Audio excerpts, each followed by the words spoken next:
வணக்கம் மக்களே, நீங்கள் பார்க்குறது இம்ரான் ஷார் குக்கிங் சேனல். நான் உங்கள் இம்ரான். இன்றைக்கி சூப்பரான நாட்டுக்கோழி வச்சு செட்டிநாடு நாட்டுக்கோழி கிரேவி நீ செய்ய போகிறோம். வேறு லெவலில் செய்ய போகிறோம். பரோட்டாவை செஞ்சு நாட்டுக்கோழி கிரேவி செஞ்சு சாப்பிட போகிறேன். நீ நல்லா டிஃப்ரெண்ட்டாக செய்ய போகிறேன். செட்டிநாடு டேஸ்ட்லேயே செய்ய போகிறேன். அது எப்படின்னு வீடியோவை முழுசாக பாருங்கள். பார்த்து நீங்களும் ட்ரை பண்ணி பார்த்துட்டு மறக்காமல் எனக்கு கமெண்ட் பண்ணுங்கள். நம்ம சேனலை சப்ஸ்கிரைப் பண்ணுங்கள், லைக் பண்ணுங்கள், ஷேர் பண்ணுங்கள், கமெண்ட் மறக்காமல் பண்ணுங்கள். சரிங்களா? நானும் ஒவ்வொரு வீடியோவிலும் சொல்லலாம்னு நினைக்கிறேன், மறந்துடுறேன். ஸோ நம்ம சேனலில் பார்க்குறவங்க எல்லாருமே ஒரு like, share, comment and subscribe. சரி வாங்க, இப்போ சமைக்க ஆரம்பிக்கிறேன். மக்களே, குக்கர் வச்சாச்சு. ஒரு 4 டேபிள் ஸ்பூன் எண்ணெய் சேர்த்துக்கலாம். 1 கிலோ நாட்டுக்கோழிங்கிறதால ஒரு 4 டேபிள் ஸ்பூன் எண்ணெய் சேர்த்துக்கலாம். நல்லா சூடாகட்டும். எண்ணெய் சூடாகிடுச்சு. நம்ம செட்டிநாடு ஸ்பைசஸ், சோம்பு, ஜீரகம், பிரியாணி இலை, பட்டை, பெரிய ஏலக்காய், சின்ன ஏலக்காய் 2, ஸ்டார் 1, ஒரு 5-6 லவங்கம் சேர்த்துக்கலாம். கூடவே 2 மீடியம் சைஸ் வெங்காயம். வெங்காயத்தை நல்லா வதக்கிக்கலாம். வெங்காயத்தை இந்த அளவுக்கு நல்லா வதக்கிக்கலாம். பூண்டு பேஸ்ட்டு ஒரு 3 டேபிள் ஸ்பூன் சேர்த்துக்கலாம்.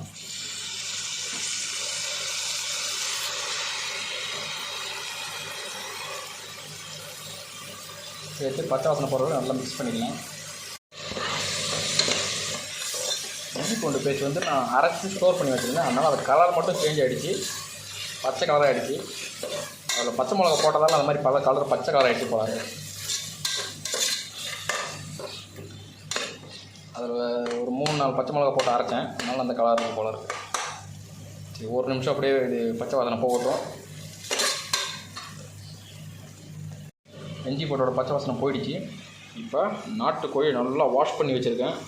1 கிலோவை சேர்த்துக்கலாம். சேர்த்து நல்லா மிக்ஸ் பண்ணிக்கலாம்.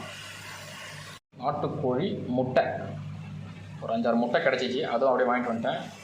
நீங்கள் வந்து போட்டு கிண்டி போட்டுனா உடஞ்சிரும்.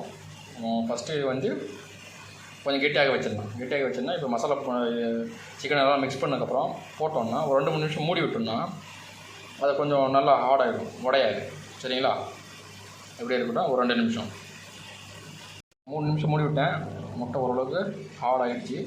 இப்போ இது கூட ஒரு 5-6 பச்சை மிளகா, ஒரு 2 தக்காளி ரஃப்பாக கட் பண்ணி வச்சுருக்கேன், சேர்த்துக்கலாம். 1/4 டேபிள் ஸ்பூன் மஞ்சள் தூள், 2 டேபிள் ஸ்பூன் தனியான் தூள்,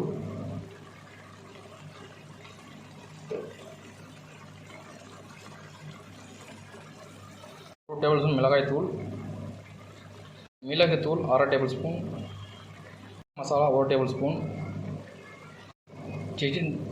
செட்டிநாடு சிக்கன் மசாலா சேர்த்துக்கலாம் 1 டேபிள் ஸ்பூன். சரிங்களா? இது செட்டிநாடு சிக்கன் மசாலா வந்து தனியாக கிடைக்குது, அதை வாங்கி போடுங்க. நல்ல ஃப்ளேவராக இருக்கும், நல்ல டேஸ்ட்டாக இருக்கும். சரிங்களா? 1 டேபிள் ஸ்பூன் உப்பு. இப்போ இது எல்லாத்தையும் நல்லா மிக்ஸ் பண்ணிக்கலாம். நல்லா ஒரு வாட்டி மிக்ஸ் பண்ணதுக்கப்புறம் ஒரு 150 ml தயிர் சேர்த்துக்குங்க. இதுதான் மெயின். இந்த மாதிரி தயிர் போட்டு செஞ்சிங்கன்னா செட்டிநாடு கிரேவி வேறு லெவலில் இருக்கும். சரிங்களா?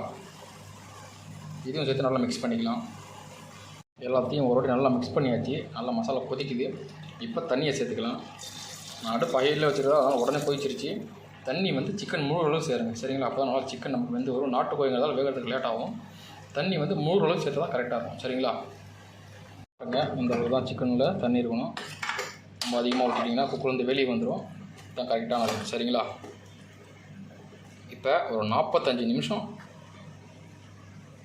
15 நிமிஷம் ஹை ஃப்ளேமில், 30 நிமிஷம் மீடியம் ஃப்ளேமில் நல்லா கொதிக்கட்டும். 45 நிமிஷம் வரை ஓப்பன் பண்ணி பார்க்கலாம். சரிங்களா? 45 நிமிஷம் நம்ம சிக்கன் போரடியாக இருக்குது பாருங்கள். நாட்டுக்கோழி செட்டிநாடு நாட்டுக்கோழி கிரேவி வேறு லெவலில் ரெடியாக இருக்குது. கறியெல்லாம் அப்படியே பூ மாதிரி வந்துருச்சு. இப்போ கடைசியாக நாம் கொத்தமல்லி புதினாவை தூவி விட்டு இறக்கி சாப்பிட வேண்டியதான். நான் இன்றைக்கி இதுக்கு சைட் டிஷ்ஷாக பரோட்டா செஞ்சுருக்கேன்.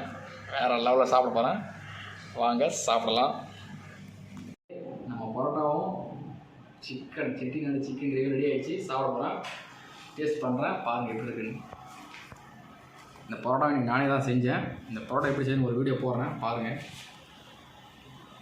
கிரேவி ஃபஸ்ட் டேஸ்ட் பண்ணுவோம். வேறு லெவலுங்க. அந்த கிரேவி ஃபஸ்ட்டு சொல்ல வார்த்தை இல்லை. லெக் பீஸ் பாருங்கள்.